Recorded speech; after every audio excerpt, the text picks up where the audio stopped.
ধরুন আজকে আপনাকে একটি হেলিকপ্টার থেকে নামিয়ে দেওয়া হলো দুইটি জায়গার একটিতে। একদিকে হাজার কিলোমিটার জুড়ে ঘন ঘন জঙ্গল, অন্যদিকে শেষ না হওয়া উত্তপ্ত মরুভূমি। আপনার কাছে নেই খাবার, নেই মোবাইল ফোন, নেই সাহায্যের কোনো উপায়।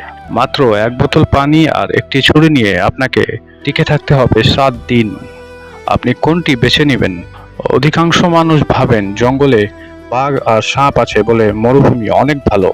আবার অনেকে বলেন মরুভূমিতে পানির অভাব থাকায় জঙ্গলই নিরাপদ। কিন্তু বাস্তবতা কি? আজ আমরা দেখব দুটি কাল্পনিক সার্ভাইভাল কেস স্টাডির মাধ্যমে কোথায় মানুষের বেঁচে থাকার সম্ভাবনা বেশি এবং কেন। আপনি কি এমন জায়গায় থাকতে চাইবেন যেখানে রাতে চারপাশে শুধু অজানা প্রাণীর শব্দ, নাকি এমন জায়গায় যেখানে দিনের তাপে শরীর পুড়ে যায় আর রাতের ঠান্ডায় হাড় জমে আসে? একটি গবেষণা প্রতিষ্ঠান 10 জন প্রশিক্ষিত মানুষের উপর একটি সার্ভাইভাল পরীক্ষা চালায়। প্রথম 5 জনকে নামিয়ে দেওয়া হলো একটি বিশাল গ্রীষ্মমণ্ডলীয় জঙ্গলে। বাকি 5 জনকে পাঠানো হলো একটি উষ্ণ মরুভূমিতে। তাদের কাছে ছিল একটি ছোট ছুরি, একটি দড়ি এবং সীমিত পরিমাণ পানি। কোনো মোবাইল ফোন নেই, কোনো জিপিএসও নেই, কোনো উদ্ধারকারী দল প্রথম 7 দিন তাদেরকে উদ্ধার করতে আসবে না। প্রথম 24 ঘন্টার মধ্যে দুই দলের আচরণ পুরোপুরি বদলে গেল। জঙ্গলের মানুষরা পানির শব্দ খুঁজছিল, মরুভূমিতে মানুষরা শুধু ছায়া খুঁজছিল। জঙ্গলে ঢুকলেই প্রথম যে জিনিসটা মানুষ হারায় তা হলো দিক নির্দেশনা। চারদিকে একই রকম গাছ, একই রকম শব্দ, একই রকম অন্ধকার। অনেক সময় মানুষ ঘন্টার পর ঘন্টা হাঁটলেও একই জায়গায় ফিরে আসছে। রাত নামলেই শুরু হয় অন্য এক পৃথিবী। দূরে কোনো প্রাণীর গর্জন, কাছাকাছি শুকনো পাতার শব্দ, মাথার উপরে অদৃশ্য কিছু নড়াচড়া। ঘুমানোর সাহসও থাকে না। কিন্তু এই ভয়ের মাঝেও জঙ্গলের একটি বড় আশীর্বাদ আছে, পানি। নদী, ঝর্ণা, লতা বা বৃষ্টির পানি জীবন বাঁচিয়ে দিতে পারে। আর এ কারণে অনেক সার্ভাইভাল বিশেষজ্ঞ মনে করেন সঠিক জ্ঞান থাকলে জঙ্গলে দীর্ঘ সময় টিকে থাকার সম্ভাবনা তুলনামূলক বেশি।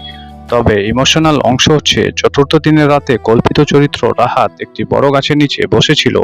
তার শরীরে শক্তি নেই, চোখে ঘুমও নেই। হঠাৎ তার মনে পড়লো বাড়িতে অপেক্ষা করা বৃদ্ধ মা আর ছোট বোনের কথা। সে নিজের মনে বলল, আমি যদি আজ হেরে যাই তাহলে তারা কোনোদিন জানতেও পারবে না আমি শেষ মুহূর্তে তাদের কথাই ভাবছিলাম। সেই স্মৃতি আবার তাকে উঠে দাঁড়াতে শক্তি দিল। অনেক সময় মানুষের সবচেয়ে বড় শক্তি খাবার নয়, অস্ত্রও নয়, প্রিয় মানুষের স্মৃতি। চলুন এবার দেখি মরুভূমির নীরব মৃত্যু।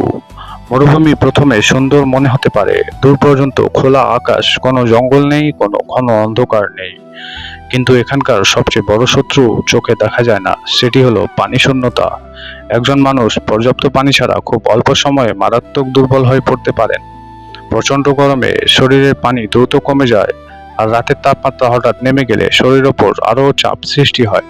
অনেক সময় দূরে পানির মতো যা দেখা যায় তা আসলে মরীচিকা।